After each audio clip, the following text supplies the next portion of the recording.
Hello! Magandang araw po! Paano nga ba magbenta ng crypto sa GCrypto? So, dapat meron muna kayong verified GCash account. Kung wala pa, nasa description ng video na ito ang mga links na kailangan ninyo. Pumunta tayo sa GCrypto. Pwedeng i-click ang Grow tab. Or i-click natin ang View All, itong may 3 dots. Tapos, scroll natin hanggang sa Grow. At i-click ang GCrypto. Okay, nasa GCrypto na tayo. Walang laman ang trading wallet ko. Okay lang yan, pero merong value dito. So, i-check natin sa portfolio. Ayan, so may lamang POL at TRX ang portfolio ko, kaya merong value dito. Yun yung kabuuang halaga ng crypto na hawak ko dito. At ito ang value nila bawat crypto. Kung magbebenta ka, dapat may lamang crypto ang portfolio mo. So, pwedeng bumili ka dito, then antayin tumaas para may profit, then ibenta. Or pwedeng mag-deposit ka dito ng crypto galing sa ibang wallet. Kung gusto nyong malaman kung paano bumili o mag-deposit ng crypto sa GCrypto, nasa description ang tutorial links.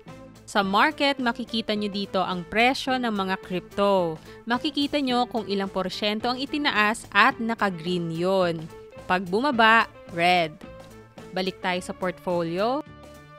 Pag may crypto ka na dito, pili ka lang kung ano ang gusto mong ibenta. So, gusto kong ibenta ang TRX or Tron. Click natin.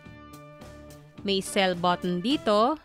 Andito ang presyo niya pag ibebenta mo. So, mapapansin nyo na mas mababa ang presyo niya pag binenta kumpara sa pagbibili ka. Siyempre, pag magbebenta ka ng crypto, gusto mo kumita o may profit. Kaya dapat hindi mo siya basta-basta ibebenta kung kakabili mo lang. Pwede mong antayin tumaas sa halaga na may profit ka. Unless hindi mo binili yung crypto, baka libre mo nakuha. Pag binenta mo siya, yun na yung kita mo doon. Paalala lang din na pwedeng bumagsak bigla ang presyo ng crypto na hawak mo or tumaas bigla. Kaya dapat updated ka sa market prices at legit crypto news para malaman kung ibebenta mo na ba o hindi, lalo na kung binili mo siya. So kung sure ka na, click sell. Okay, nasa sell page na tayo. Andito yung balance ng crypto na hawak mo. Meron ding minimum at maximum sell amounts. Halimbawa, ibebenta ko na lahat. Lagpas naman sa minimum sell amount kaya okay siya. Then, makikita mo kung magkano ang makukuha mo pag binenta mo siya base sa presyo niya nung time na yon.